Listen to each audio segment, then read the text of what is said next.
Saludos y bienvenidos a Alma Viva TV. Para los que no me conocen, mi nombre es Nicky Cruz y una vez más nos encontramos aquí para llevar un tema impactante. Esta noche quiero compartirles un tema que habla sobre las visiones que tuvo Jesús en el Monte de los Olivos, en el huerto de Getsemaní, antes de tener la parte de su crucifixión, antes de pasar a su crucifixión. O sea que estamos hablando sobre cosas que sucedieron antes de que Jesús fuese capturado y por qué, el porqué de las cosas. Pero quisiera darle un breve resumen de cómo llego a este tema. Llego a este tema porque estoy navegando en el internet y me crucé con este artículo que hablaba sobre las visiones de Jesús antes de ser capturado por los judíos. Eh, la beata Ana Catalina Emmerich. Ella nació en Alemania en el año 1774 y muere en el año 1824, pero en el 1813 ella se enferma y al enfermarse comienza a tener unas visiones, las cuales le da la salvedad de cómo sucedieron muchas cosas en el Monte de los Olivos cuando Jesús estaba orando.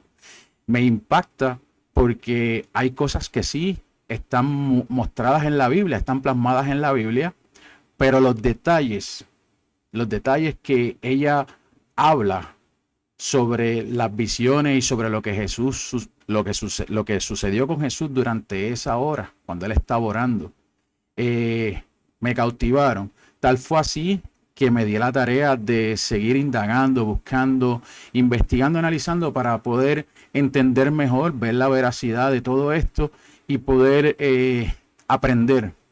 Dicho esto, me creó una inquietud bien grande en mi alma, en mi corazón, que decidí que tenía que hacer esto ya, tenía que compartirlo con ustedes porque fue algo que me marcó.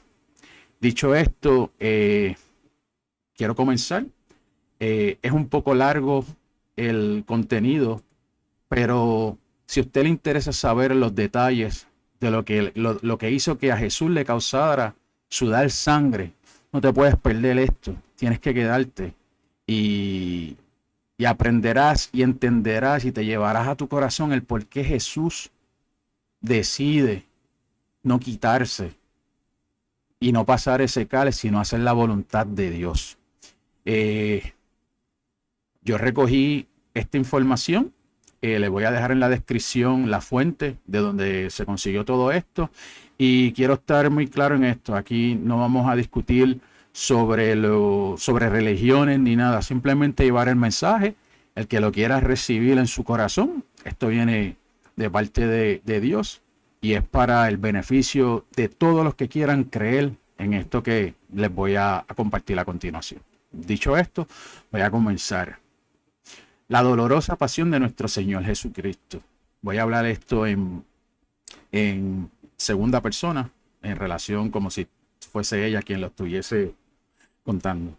Jesús en el Monte de los Olivos. Cuando Jesús, después de instituido el Santísimo Sacramento del altar, salió del cenáculo con los 11 apóstoles. Su alma estaba turbada y su tristeza se iba aumentando.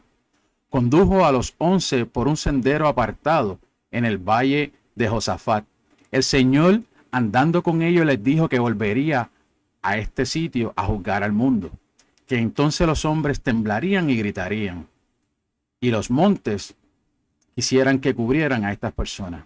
Les dijo también: esta noche seréis escandalizados por causa mía, pues está escrito: yo heriré al pastor y las ovejas serán dispersadas. Pero cuando resucite, os precederé en Galilea. Los apóstoles conversaban aún algo del entusiasmo y del recogimiento que les había comunicado la Santa Comunión y los discursos solemnes y afectuosos de Jesús. Los rodeaban, pues, y les expresaban su amor de diversos modos, protestando que jamás lo abandonarían. Pero Jesús continuó hablándoles en el mismo sentido y entonces dijo Pedro: aunque todos se escandalizaren por vuestra causa, yo jamás me escandalizaré. El Señor le predijo que antes que el gallo cantara, le negaría 3 veces. Y Pedro insistió de nuevo y le dijo: aunque tenga que morir por vos, con vos, nunca os negaré. Así hablaron también los demás. Andaban y se paseaban alternativamente, y la tristeza de Jesús se aumentaba cada vez más. Querían ellos consolarlo de un modo puramente humano, asegurándole que lo que preveía no sucedería. Se cansaron en esta vana tentativa, comenzaron a sudar y vino sobre ellos la tentación. Atravesaron el torrente de Cedrón, no por el puente donde fue conducido preso Jesús más tarde, sino por otro, pues habían dado un rodeo. Getsemaní, donde se dirigían, está a media legua del cenáculo. Desde el cenáculo hasta la puerta del valle de Josafat hay un cuarto de legua, y otro tanto desde allí hasta Getsemaní. Este sitio donde Jesús en los últimos días había pasado algunas noches con sus discípulos se componía de varias casas vacías y abiertas, y de un gran jardín rodeado de un seto, a donde no había más que plantas de adorno y árboles frutales. Los apóstoles y algunas otras personas tenían una llave de este jardín, que era un lugar de recreo y de oración. El jardín de los olivos estaba separado del de Getsemaní por un camino. Estaba abierto, cercado solo por una tapia baja, y era más pequeño que el jardín de Getsemaní. Había en él grutas, terraplenes y muchos olivos, y fácilmente se encontraban sitios a propósito para la oración y para la meditación. Jesús fue a orar al más retirado de todos estos lugares. Eran cerca de las 9 cuando Jesús llegó a Getsemaní con sus discípulos. La tierra estaba todavía oscura, pero la luna esparcía ya su luz en el cielo. El Señor estaba triste y anunciaba la proximidad del peligro. Los discípulos estaban sobrecogidos y Jesús dijo a 8 de los que le acompañaban que se quedasen en el jardín de Getsemaní, mientras él iba a orar. Llevó consigo a Pedro, Juan y Santiago y entró en el jardín de los olivos. Estaba sumamente triste, pues el tiempo de la prueba se acercaba. Juan le preguntó, como él, que siempre los había consolado, ¿podría estar tan abatido? Mi alma está triste hasta la muerte, respondió Jesús. Y veía por todos lados la angustia y la tentación a acercarse como nubes cargadas de figuras terribles.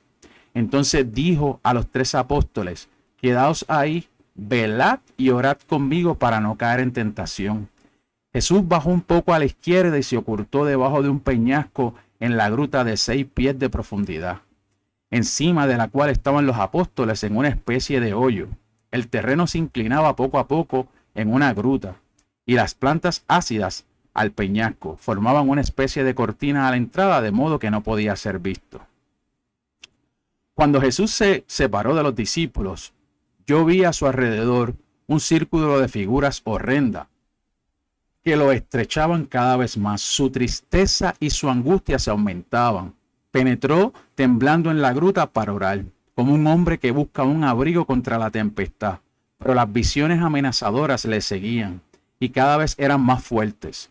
Esta estrecha caverna parecía presentar el horrible espectáculo de todos los pecados cometidos desde la caída del primer hombre hasta el fin del mundo y su castigo. A este mismo sitio, al monte de los olivos, habían venido Adán y Eva, expulsados del paraíso sobre una tierra ingrata. En esta misma gruta habían gemido y llorado. Me pareció que Jesús, al entregarse a la divina justicia en satisfacción de nuestros pecados, hacía volver su divinidad al seno de la Trinidad Santísima. Así, concentrado en su pura, amante e inocente humanidad y armado solo de su amor inefable, sacrificaba las angustias y a los padecimientos. Postrado en tierra e inclinando su rostro, ya anegado en un mar de tristeza, todos los pecados del mundo se le aparecieron bajo infinitas formas en toda su fealdad interior. Los tomó todos sobre sí y se ofreció en la oración a la justicia de su Padre Celestial para pagar esta terrible deuda. Pero Satanás, que se agitaba en medio de todos estos horrores con una sonrisa infernal, se enfurecía contra Jesús y, haciendo pasar ante sus ojos pintura cada vez más horrible, gritaba a su humanidad: ¿cómo? ¿Tomarás tú este también sobre ti? ¿Sufrirás su castigo? quiere satisfacer por todo esto. Entre los pecados del mundo que pesaban sobre el Salvador, ella vio también los suyos, y del círculo de tentaciones que los rodeaban, vi salir hacia mí como un río en donde todas mis culpas me fueron presentadas. Al principio Jesús estaba arrodillado y oraba con serenidad, pues después su alma se horrorizó al aspecto de los crímenes innumerables de los hombres y de su ingratitud para con Dios. Sintió un dolor tan vehemente que exclamó diciendo: Padre mío, todo os es posible, alejad este cáliz. Después se recogió y dijo: que vuestra voluntad se haga y no la mía. Su voluntad era la de su Padre, pero abandonado por su amor a las debilidades de la humanidad, temblaba al aspecto de la muerte. Aquí nos relata la beata: yo vi la caverna llena de formas espantosas, vi todos los pecados, toda la malicia, todos los vicios, los tormentos, todas las ingratitudes que le oprimían. El espanto de la muerte, el terror que sentía como hombre al aspecto de los padecimientos expiatorios, le asaltaban bajo la figura de espectros horrendos. Sus rodillas vacilaban, juntaba las manos, inundándolo el sudor, y se estremecía de horror. Por fin se levantó, temblaban sus rodillas, apenas podían sostenerlo. Tenía la fisonomía descompuesta y estaba desconocido, pálido y erizados, los cabellos sobre la cabeza. Eran cerca de las 10 cuando se levantó, y cayendo a cada paso, bañado de sudor frío, fue a donde estaban los 3 apóstoles. Subió a la izquierda de la gruta, al sitio donde éstos se habían dormido, rendidos, fatigados de tristeza y de inquietud. Jesús vino a ellos como un hombre cercado de angustia, que el terror le hace recurrir a sus amigos, y semejante a un buen pastor que, avisado de un peligro próximo, viene a visitar a su rebaño amenazado, pues no ignoraba que ellos también estaban en la angustia y en la tentación. Las terribles visiones les rodeaban también en este corto camino. Hallándolos dormidos, junto a las manos, cayó junto a ellos lleno de tristeza y de inquietud, y dijo: Simón, ¿duermes? Despertaron al punto, se levantaron y díjoles en su abandono: ¿no podías velar una hora conmigo? Cuando le vieron descompuesto, pálido, temblando, empapado en sudor, cuando oyeron su voz alterada y casi extinguida, no supieron qué pensar. Y si no les hubiera aparecido rodeado de una luz radiante, lo hubiesen desconocido. Juan le dijo: Maestro, ¿qué tenéis? ¿Debo llamar a los otros discípulos? ¿Debemos huir? Jesús respondió: si viviera, enseñara y curaría todavía 33 años, no bastaría para cumplir lo que tengo que hacer de aquí a mañana. No llames a los otros 8. Déjalos allí, porque no podrían verme en esta miseria sin escandalizarse. Caerían en tentación, olvidarían mucho y dudarían de mí, porque verían al Hijo del Hombre transfigurado, y también en su oscuridad y abandono. Pero vela y ora para no caer en la tentación, porque el espíritu es pronto, pero la carne es débil. Quería así excitarlos a la perseverancia y anunciarle la lucha de su naturaleza humana contra la muerte y la causa de su debilidad. Les habló todavía de su tristeza y estuvo cerca de un cuarto de hora con ellos. Se volvió a la gruta, creciendo siempre su angustia. Ellos extendían las manos hacia él, lloraban, se echaban en los brazos los unos a los otros y se preguntaban: ¿qué tiene? ¿Qué le ha sucedido? Está en un abandono completo. Comenzaron a orar con la cabeza cubierta, llenos de ansiedad y de tristeza. Todo lo que acabo de decir ocupó el espacio de hora y media, desde que Jesús entró en el jardín de los olivos. En efecto, dice en la Escritura: no habéis podido velar una hora conmigo, pero esto no debe entenderse a letra y según nuestro modo de contar. Los 3 apóstoles que estaban con Jesús habían orado primero, después se habían dormido porque habían caído en tentación por falta de confianza. Los otros 8 que se habían quedado en la entrada no dormían. La tristeza que encerraban los últimos discursos de Jesús los había dejado muy inquietos. Erraban por el monte de los olivos para buscar algún refugio en caso de peligro. Había un poco de ruido en Jerusalén. Los judíos estaban en sus casas ocupados en los preparativos de la fiesta. Yo vi acá y allá amigos y discípulos de Jesús que andaban y hablaban juntos. Parecían inquietos y como si esperasen algún acontecimiento. La madre del Señor, Magdalena, Marta, María, hija de Cleofas, María Salomé y Salomé habían ido del cenáculo a la casa de María, madre de Marcos. María, asustada de lo que decían sobre Jesús, quiso venir al pueblo para saber noticias suyas.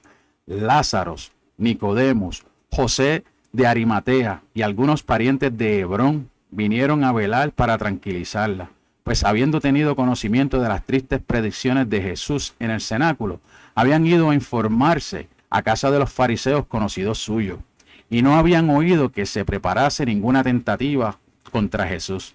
Decían que el peligro no debía ser tan grande, que no atacarían al Señor tan cerca de la fiesta. Ellos no sabían nada de la traición de Judas. María les habló de la agitación de éste en los últimos días, de qué manera había salido del cenáculo. Seguramente había ido a denunciar a aquel. Ella le había dicho con frecuencia que era un hijo de perdición. Las santas mujeres se volvieron a casa de María, madre de Marcos. Cuando Jesús volvió a la gruta y con él todos sus dolores, se prosternó con el rostro contra la tierra y los brazos extendidos. Y en esta actitud rogó a su Padre Celestial, pero hubo una nueva lucha en su alma, que duró 3/4 de hora. Vinieron ángeles a mostrarle en una serie de visiones todos los dolores que había de padecer para expiar el pecado. Mostráronle cuál era la belleza del hombre antes de su caída y cuánto lo había desfigurado y alterado ésta. Vio el origen de todos los pecados en el primer pecado, la significación y la esencia de la concupiscencia, sus terribles efectos que sobre las fuerzas del alma humana y también la esencia y la significación de todas las penas correspondientes a la concupiscencia. Le mostraron en la satisfacción que debía de dar a la divina justicia, un padecimiento de cuerpo y alma que comprendía todas las penas debidas a la concupiscencia de toda la humanidad. La deuda del género humano debía ser satisfecha por la naturaleza humana, exenta del pecado. Del Hijo de Dios, los ángeles le presentaban todo esto bajo diversas formas, y yo percibía lo que decían, a pesar de que no oía su voz. Ningún lenguaje pudo expresar el dolor y el espanto que sobresaltaron el alma de Jesús a la vista de estas terribles expiaciones. El dolor de esta visión fue tal que un sudor de sangre salió de todo su cuerpo. Mientras la humanidad de Jesucristo estaba sumergida en esta inmensidad de padecimientos, yo noté en los ángeles un movimiento de compasión, un momento de silencio. Me pareció que deseaban ardientemente consolarle y que por eso oraban ante el trono de Dios. Hubo como una lucha de un instante entre la misericordia y la justicia de Dios y el amor que se sacrificaba. Me pareció que la voluntad divina del Hijo se retiraba al Padre para dejar caer sobre su humanidad todos los padecimientos que la voluntad humana de Jesús pedía a su Padre que alejara de él. Vi esto en el momento de consolar a Jesús y en efecto recibió en ese instante algún alivio. Entonces todo desapareció y los ángeles abandonaron al Señor, cuya alma iba a sufrir nuevos ataques. Habiendo resistido victoriosamente Jesús a todos estos combates por su abandono completo a la voluntad de su Padre Celestial, le fue presentado un nuevo círculo de horribles visiones. La duda y la inquietud que preceden al sacrificio en el hombre que se sacrifica asaltaron el alma del Señor, que se hizo esta terrible pregunta: ¿cuál será el fruto de este sacrificio? Y el cuadro más terrible vino a oprimir su amante corazón. Apareciéronse a los ojos de Jesús todos los padecimientos futuros de sus apóstoles, de sus discípulos y de sus amigos. Vio a la iglesia primitiva tan pequeña y a medida que iba creciendo vio las herejías y los cismas hacer irrupción y renovar la primera caída del hombre por el orgullo y la desobediencia. Vio la frialdad, la corrupción, la malicia de un número infinito de cristianos, la mentira y la malicia de todos los doctores orgullosos, los sacrilegios de todos los sacerdotes viciosos, las funestas consecuencias de todos estos actos, la abominación y la desolación en el reino de Dios, en el santuario de esta ingrata humanidad. que Él quería rescatar con su sangre al precio de padecimientos indecibles.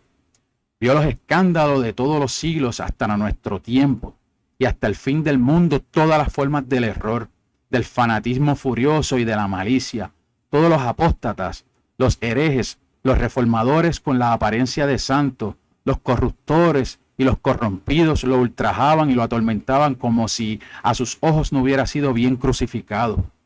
No habiendo sufrido como ellos lo entendía o se lo imaginaban, y todos rasgaban el vestido sin costura de la iglesia. Muchos lo maltrataban, lo insultaban, lo renegaban. Muchos al oír su nombre alzaban los hombros y meneaban la cabeza en señal de desprecio. Evitaban la mano que le extendía y se volvían al abismo donde estaban sumergidos. Vio una infinidad de otros que no se atrevían a dejarlo abiertamente, pero que se alejaban con disgusto de las llagas de su iglesia. Como el levita se alejó del pobre asesinado por los ladrones. Se alejaban de su esposa herida como hijos cobardes y sin fe abandonaban a su madre cuando llega la noche, cuando vieron los ladrones a los cuales la negligencia o la malicia ha abierto la puerta. El Salvador vio con amargo dolor toda la ingratitud, toda la corrupción de los cristianos de todos los tiempos. Juntaba las manos, caía como abrumado sobre sus rodillas, y su voluntad humana libraba un combate tan terrible contra la repugnancia de sufrir tanto por una raza tan ingrata, que el sudor de sangre caía de su cuerpo a gotas sobre el suelo. En medio de su abandono miraba alrededor como para hallar socorro, y parecía tomar el cielo, la tierra y los astros del firmamento por testigos de sus padecimientos. Como elevaba la voz, los 3 apóstoles se despertaron, escucharon y quisieron ir hacia él, pero Pedro detuvo a los otros 2 y dijo: estad quietos, yo voy a él. Lo vi correr y entrar en la gruta exclamando: Maestro, ¿qué tenéis? Y se quedó temblando a la vista de Jesús, ensangrentado y aterrorizado. Jesús no le respondió. Pedro se volvió a los otros y les dijo que el Señor no le había respondido y que no hacía más que gemir y suspirar. Su tristeza, su aumento cubriéronle la cabeza y lloraron orando. Muchas veces le oí gritar: Padre mío, ¿es posible que he de sufrir por esos ingratos? Oh Padre mío, si este cáliz no se puede alejar de mí, que vuestra voluntad se haga y no la mía. En medio de todas estas apariciones yo veía a Satanás moverse bajo diversas formas horribles que representaban diferentes especies de pecados. Estas figuras diabólicas arrastraban a los ojos de Jesús una multitud de hombres por cuya redención entraba en el camino doloroso de la cruz. Al principio vi rara vez la serpiente. Después la vi aparecer con una corona en la cabeza. Su estatura era gigantesca. Su fuerza parecía desmedida y llevaba contra Jesús innumerables legiones de todos los tiempos, de todas las razas. En medio de esas legiones furiosas, de las cuales algunas me parecían compuestas de ciegos, Jesús estaba herido como si realmente hubiera sentido sus golpes. En extremo vacilante, tan pronto se levantaba como se caía, y la serpiente en medio de esa multitud que gritaban sin cesar contra Jesús. Batía acá y allá con su cola y desollaba a todos los que derribaba. Entonces me fue revelado que estos enemigos del Salvador eran los que maltrataban a Jesucristo realmente presente en el Santísimo Sacramento. Reconocí entre ellos todas las especies de profanadores de la Sagrada Eucaristía. Yo vi con horror todos esos ultrajes, desde la irreverencia, la negligencia, la omisión, hasta el desprecio, el abuso y el sacrilegio. Desde la adhesión a los ídolos del mundo, a las tinieblas y a la falsa ciencia, hasta el error, la incredulidad, el fanatismo y la persecución. Vi entre esos hombres ciegos, paralíticos, sordos, mudos y aún niños. Ciegos que no querían ver la verdad, paralíticos que no querían andar con ella, sordos que no querían oír sus avisos y amenazas, mudos que no querían combatir por ella con la espada de la palabra, niños perdidos por causa de padres o maestros mundanos y olvidados de Dios, mantenidos con deseos terrestres, llenos de una vana sabiduría y alejados de las cosas divinas. Vi con espanto muchos sacerdotes, algunos mirándose como llenos de piedad y de fe, maltratar también a Jesucristo en el Santísimo Sacramento. Yo vi a muchos que creían y enseñaban la presencia de Dios vivo en el Santísimo Sacramento, pero olvidaban y descuidaban el palacio, el trono, lugar de Dios vivo. Es decir, la iglesia, el altar, la custodia, los ornamentos, en fin, todo lo que sirve al uso y a la decoración de la iglesia de Dios. Todo se perdía en el polvo y en el culto divino estaba, sino profanado interiormente, a los menos deshonrados en el exterior. Todo eso no era el fruto de una pobreza verdadera, sino la indiferencia de la pereza, de la preocupación de vanos intereses terrestres y algunas veces del egoísmo y de la muerte interior. Aunque hablara un año entero, no podría contar todas las afrentas hechas a Jesús en el Santísimo Sacramento, que supe de esta manera. Vi a los autores de ellas asaltar al Señor, herirle con diversas armas, según las diversas de sus ofensas. Vi cristianos irreverentes de todos los siglos, sacerdotes ligeros o sacrilegos. Una multitud de comuniones tibias o indignas. Qué espectáculo tan doloroso. Yo veía a la iglesia como el cuerpo de Jesús y una multitud de hombres que se separaban de la iglesia, rasgaban y arrancaban pedazos enteros de su carne viva. Jesús los miraba con ternura y gemía de verlos perderse. Vi las gotas de sangre caer sobre la pálida cara del Salvador. Después de la visión que acabo de hablar, huyó fuera de la caverna. Cuando vino hacia los apóstoles tenía la cabeza cubierta y se habían sentado sobre las rodillas en la misma posición que tiene la gente de ese país cuando está de luto o quiere orar. Jesús, temblando y gimiendo, se acercó a ellos y despertaron. Pero cuando a la luz de la luna le vieron de pie delante de ellos, con la cara pálida y ensangrentada, no lo conocieron de pronto, pues estaba muy desfigurado. Al verle juntar las manos, se levantaron y tomándole por los brazos, le sostuvieron con amor. Y él les dijo con tristeza que lo matarían al día siguiente, que lo prenderían dentro de 1 hora, que lo llevarían ante el tribunal, que sería maltratado, azotado y entregado a la muerte más cruel. No le respondieron, pues no sabían qué decir. Tal sorpresa les había causado su presencia y sus palabras. Cuando quiso volver a la gruta, no tuvo fuerza para andar. Juan y Santiago lo condujeron y volvieron cuando entró en ella. Eran las 11:15, poco más o menos. Durante esta agonía de Jesús, vi a la Virgen Santísima llena de tristeza y de amargura en casa de María, madre de Marcos. Estaba con Magdalena y María en el jardín de la casa, encorvada sobre una piedra y apoyada sobre sus rodillas. Había enviado un mensajero a saber de él. Y no pudo esperar su vuelta. Se fue inquieta con Magdalena y Salomé hacia el valle de Josafat. Iba cubierta con un velo y con frecuencia extendía sus brazos hacia el monte de los olivos, pues veía en espíritu a Jesús bañado de un sudor de sangre y parecía que sus manos extendidas quería limpiar la cara de su hijo. En aquel momento los 8 apóstoles vinieron a la choza de follaje de Getsemaní, conversaron entre sí y acabaron por dormirse. Estaban dudosos, sin ánimo y atormentados por la tentación. Cada uno había buscado un sitio en donde poder refugiarse y se preguntaban con inquietud, ¿qué haremos nosotros cuando le hayan hecho morir? Lo hemos dejado todo por seguirle. Somos pobres y desechados de todo el mundo. Nos hemos abandonado enteramente a él y ahora está tan abatido que no podemos hallar en él ningún consuelo. Vi a Jesús orando todavía en la gruta, luchando contra la repugnancia de su naturaleza humana y abandonándose a la voluntad de su Padre. Aquel abismo se abrió delante de él y los primeros grados del limbo se presentaron. Vi a Adán y a Eva, los patriarcas, los profetas, los justos, los parientes de su madre y Juan Bautista, esperando su llegada al mundo inferior con un deseo tan violento que esta vista fortificó y animó su corazón lleno de amor. Su muerte debía abrir el cielo a estos cautivos. Cuando Jesús hubo mirado con una emoción profunda a estos santos del antiguo mundo, los ángeles le presentaron todas las legiones de los bienaventurados futuros que, juntando sus combates a los méritos de su pasión, debían unirse por medio de él al Padre Celestial. Era esta una visión bella y consoladora. Vio la salvación y la santificación saliendo como un río inagotable del manantial de redención abierto después de su muerte. Los apóstoles, los discípulos, las vírgenes y las mujeres, todos los mártires, los confesores y los ermitaños, los papas y los obispos, una multitud de religiosos, en fin, todo el ejército de los bienaventurados se presentó a su vista. Todos llevaban una corona sobre la cabeza y las flores de la corona diferían de forma, de color, de olor y de virtud. según la diferencia de los padecimientos, de los combates, de las victorias con que habían adquirido la gloria eterna.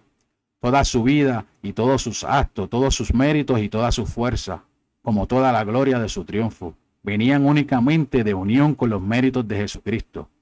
Pero estas visiones consoladoras desaparecieron y los ángeles le presentaron su pasión, que se acercaba.